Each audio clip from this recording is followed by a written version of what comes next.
Thanks for tuning in to So I the Data kind of got my Fat appetite Guy. back Let's yesterday, get into but this. I felt like I forced myself to eat a bit more than what I would have done normally. Like the calories, are within my goal. Most things are within the limits except for carbs. But looking at what I forced myself to eat, I would have ended up at 1,100 calories yesterday. I just made myself eat some extra meat and cheese. So I figured, hey, needed a bit of a snack. It felt like I needed to eat, but I wasn't hungry. It's a really weird feeling to describe here. So start simple. We're gonna go through actually everything for once today, and we're gonna put a little bit of context to what you see here on a daily basis.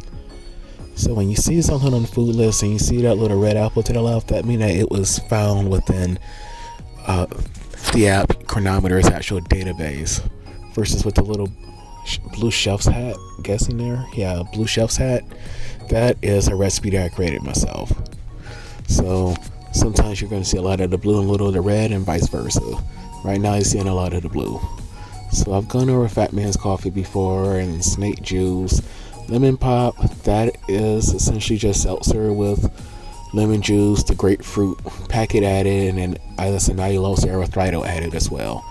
And then as always, basically a liter. So 32 to 33 ounces. A liter is 33.78 ounces, if I remember. I count 32 ounces. At minimum, I'm doing at least 32 ounces with the lemon pot, sometimes more. It's never completely exact. It's always at minimum 32 ounces.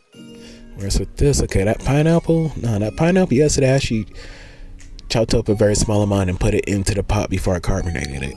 And I bought an already, shaved pineapple, already cut. And so it had juice in the bag from just sitting there. So I poured whatever juice was in the bag into the pot as well before I carbonated it. Then, of course, I grilled, the tuna steak and the broccoli. See if I can get a picture of that.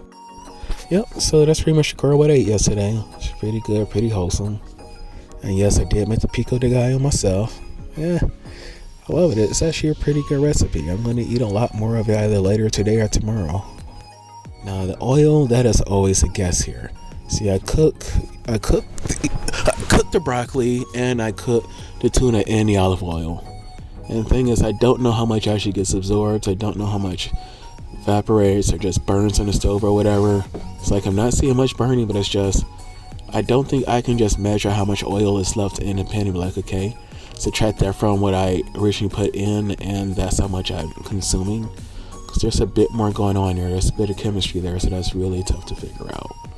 So I just take an honest guess there what I think is actually on the food, because I let it drip dry quite a bit before sitting it down to eat. Also, I didn't steal, more so I was offered one of those toaster strudels and said no. Then I went back and said yeah and ate it. I ate it. I felt bad for eating. I was like, I should have ate something better. And when I ate turkey and cheese for no real reason, I should not have been eating yesterday at all. And then I felt the need to eat 2 different types of ice cream. And neither one of these is really ice cream. One is, commercial Italian ice, and the other is just a fruit bar. Honestly, these Outshine fruit bars, they have been life for me. I've been loving them lately. I'm starting to eat more and more of the biltong now, but if I go too nuts on it, I could actually end up eating it all in a day. I know it's like 2 pounds of it, but I didn't get fat, for no reason. And yeah, I mostly got fat because I'm lazy, but still gotta eat, and I can definitely put some food away. Not much to say here other than I'm glad that my activity level's going back up. It's even higher today. Well, that's because I had to go out to the court for a bit. Just a lot of things happening around here. Well, nothing too bad, just stuff.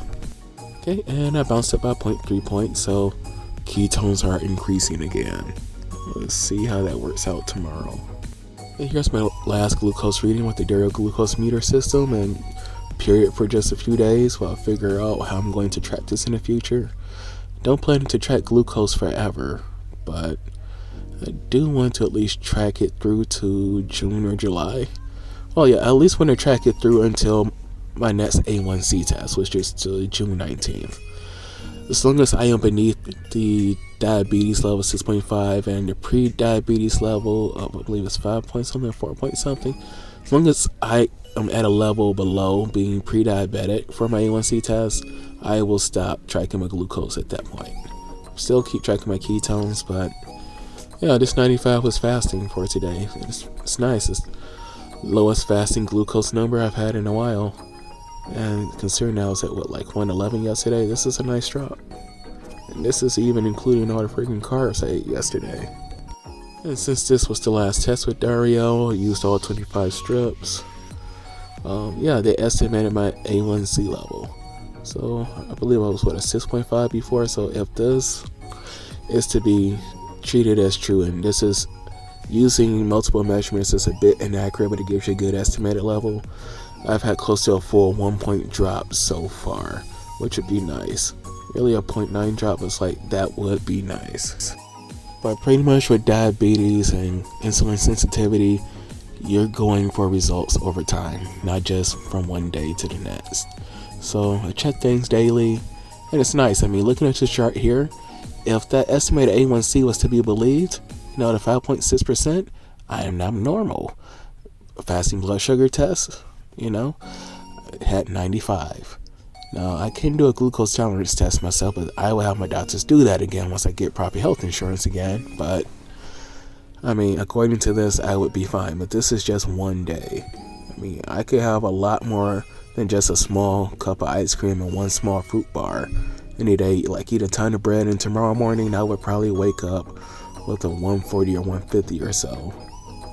And that would totally throw off the estimated A1C. So that's why estimated A1C isn't to be believed. It's a good standby, if you're going to be consistent and actually work. But overall, you want to go for real results over time. So I know my A1C is definitely lower than the 6.5 I measured at over a month ago, but I don't believe it's at 5.6, not yet. I mean, if it is, oh, thank God, hallelujah, that would be great. But no, there's no reason to believe that it is yet.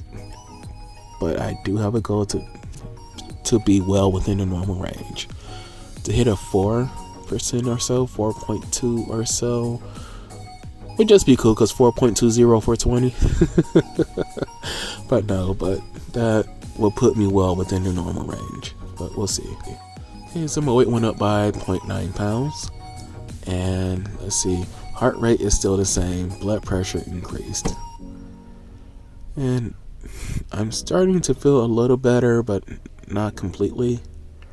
I mean, I've been keeping my temp. I had a higher temp earlier in the week. I believe it was like a 101.6. I am at like 99.7 or 8 now. But yeah, I don't know why I can completely calm down, but my body is, it's like it's just still fighting. So that's probably what I'm dealing with. But other than that, yeah, I don't have much else to say about this. Thank you all for watching me today. God bless you all. Have a great day. Bye-bye.